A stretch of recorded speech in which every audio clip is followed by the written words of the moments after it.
A little background myself. I was born in a cabin in northern Minnesota, 1936, a long time ago. Our nearest neighbor was about 15 miles away. And my 12-year-old sister delivered me because there was no doctors. And so, and then I grew up there, and then I went in the Air Force, and I got signed down to Waco, Texas, and I ended up going to Baylor University and getting my engineering degree, and then from there I did mostly my work overseas for companies and for the U.S. government. I worked in Morocco, Libya, Norway for 4 years, and actually in Vietnam for 2.5 years during the Vietnamese War. I worked there as a civilian. So I've got to travel all over the place, and then I moved to Lake County, and actually I retired from FEMA. Not next door, but when they first started FEMA and stuff, I worked for Defense Civil Preparedness Agency out of Santa Rosa, and then it became FEMA. And then I moved to Lake County in 1986. And then I started writing for the paper, and I'd been doing some writing before that. But anyway, so I've always enjoyed the outdoors, hunted and fished most of my life. I like the environment and stuff.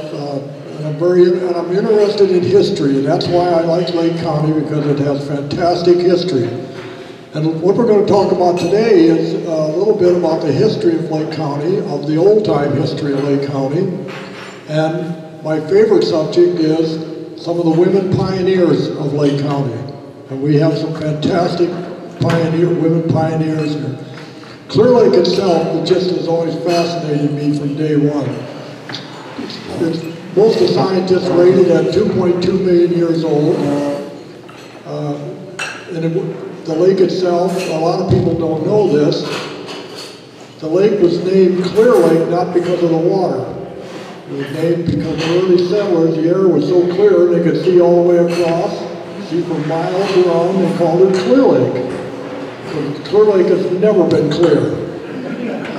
In fact, I've spent a number of days out on the lake with the University of California scientists when they were doing core drilling and stuff a few years ago, and they brought up cores that were equal to 100,000 years ago, and it had remnants of algae in it then. So Clear Lake has always had algae. Actually, Clear Lake has been getting clearer the last 25, 30 years. The vector control readings on our second discs, that's a black and white disc they lower in the water, and when they can quit seeing it, they look at the gradients on the line down, and it's been getting clearer every year for the last 20, 25, 30 years. So Clear Lake is changing. It changes dramatically. We all know about this big fish die-off we had here in September, and that was due mostly to the algae blooming and using up oxygen. I went around the lake with a dissolved oxygen meter and took readings, and I was amazed at how low the readings were. Typical for a bass and other fish, they want a 4 or 5 on your scale. I was getting 1 or less than 1 down around the Clear Lake Oaks in that area by my readings. So the way a bass gets oxygen is wind and air moving across the water pushes oxygen in the water, and it becomes particles that's dissolved oxygen. They call it DO. A bass opens its mouth, or any fish opens its mouth. The water flows over the gills, and the gills are the fish's lungs, basically, and they're real rich in a blood supply, and it extracts those molecules from the water passing over it and pushes it into the blood, just like you do on your lungs. Very similar to that. So when the DO drops as low as it did, then these fish will die. We had fish down around Indian Beach resort and stuff taking DO readings during this die-off we had here a couple months ago.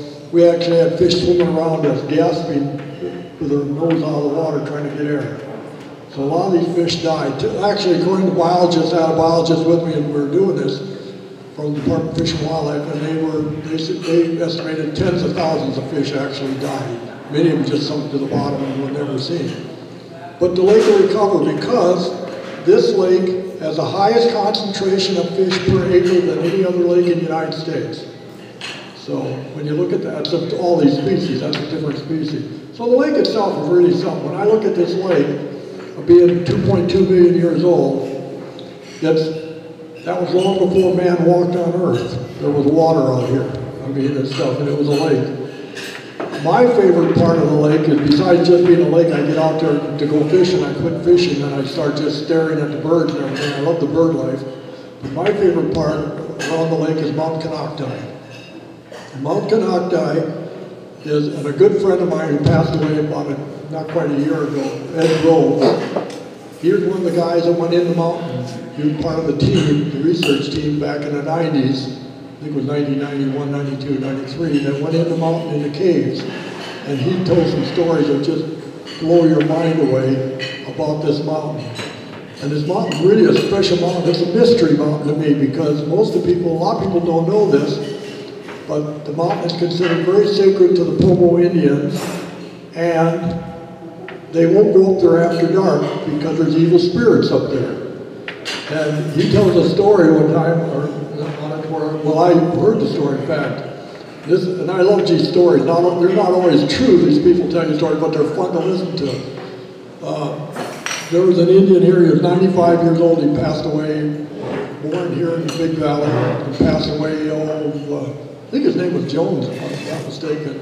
And he passed away a couple years ago. And anyway, he told a story about these 4 Indians were deer hunting up there during the summer. The temperature was over 100 degrees on Mount Konocti. They ran out of water, their canteens were empty, and they didn't want to come down after it was getting dark, and they were afraid to walk out. So what they did was they found an little rock enclave, crawled in there, fell asleep, going to wait till daylight. Daylight came, their guns were gone, and their canteens were full. So there are evil spirits up on the mountain. And I know it's just a fun story, but I like stories like that. You know, so and I hiked the mountain many times. I go up to the top. If you ever get a chance, you want to get up there. Now, this Ed Grove talked about when they were finding the caves. They knew where the caves. It was Ames, I believe it was Ames Research was part of the group there. Zawalski was part of the group too, the guy, the scientist that was heading this. And they used a jackhammer to get into caves. And he talked about, they took one cave, they knew where it was at. It took 2 weeks to get in there to bore a hole. And then they had just like enough hole for a man to go in. He crawled in, he yelled for him and he drugged a string of lights in. He yelled for him to turn on the lights. They started the generator, and it lit up there, and it was like a big cathedral room, like it is right here. He said it just blew his mind away. It was just massive in there, and there was a hot air vent coming up from there, which was, you know, they closed the cave up when they left. That's why you can't go in there. But there's supposed to be 6 or 7 similar caves up there on the mountain. And so it's just such a fascinating place. And the other thing is that my favorite woman up there is Mary Dowden. And she lived up there. If you go up to the parking lot, if you go up about another 1.5 miles, if you hike up the road, there's a road off to the right, and it goes into a little grove, and there's a cabin there. It's part of the county park, and she lived there by herself. I believe it was her son died and is buried up there. But every day, she had her daughter and her son-in-law lived in Lakeport, and every day at 2 o'clock, this is back in the 1800s, she took a mirror and would flash it on a sunny afternoon. And they would see that flash down here in Lakeport, and they'd flash back, and then she was okay. They didn't get her daughter-in-law, her daughter and son-in-law didn't get the flash and ride on horseback up there to check on her.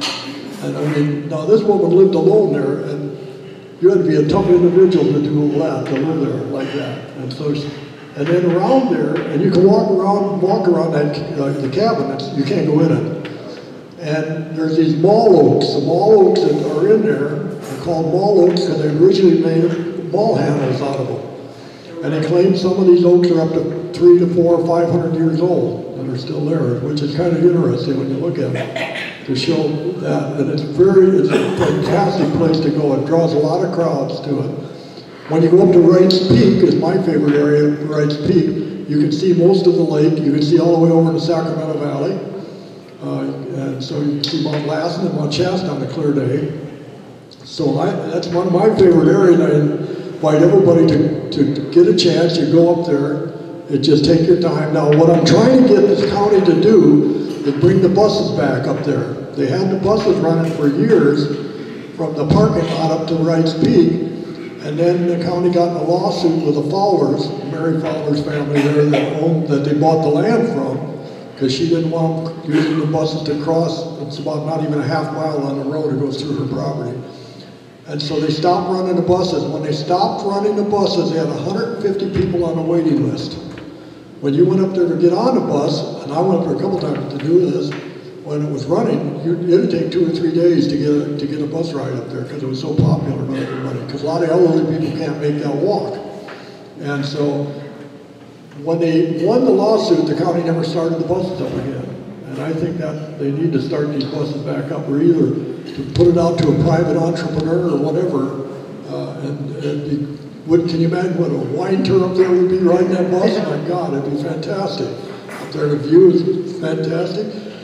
When the last time I went up there was about last year I did, and I went up there with my grandson. He's an adult, and we hiked up, and he got up to the top, and there was a couple from India there. They were doctors. They were married, a man and a woman there, and they were both doctors practicing out of San Jose, and they'd heard about Mount Konocti and Clear Lake.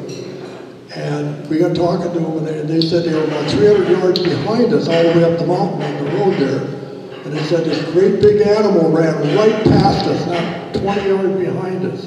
And I thought it was probably a deer, because there are deer up in there. And then I said, well, what did it look like? And they said, well, it was about this high, and it had a great big long tail. It was a mountain lion.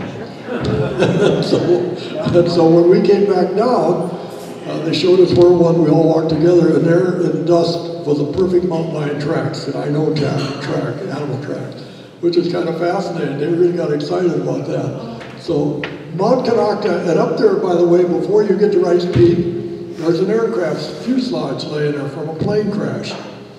That was a guy and his wife crashed in 1970. They were flying across and then hit a storm here. And I hope they never remove that fuselage. Most of the planes are, because that's part of the mystery of the mountain again.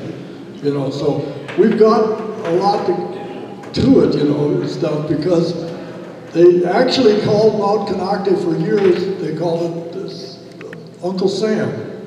And the reason they called it Uncle Sam, there was a military base, army post at the base of the mountain, and people would go over there and get supplies. They'd always say, we're going to go to Uncle Sam. So then the mountain became that. It didn't stay that way very long. And then it became Mount Konocti again. So it's just the whole thing to me is just perfect. And another place I like, because I travel, I hike all this area all the time, is going up to Bartlett Springs. Bartlett Springs area is a fascinating area. And there's an area I hunted for years called Rupert Ridge up on the top. And I'm always one of these curiosity that drives me nuts about why things get named as they are. And I couldn't figure out how Rupert Ridge got named. Actually, it was named after Frances Rupert. She came here from Germany. Let me get my notes here real fast.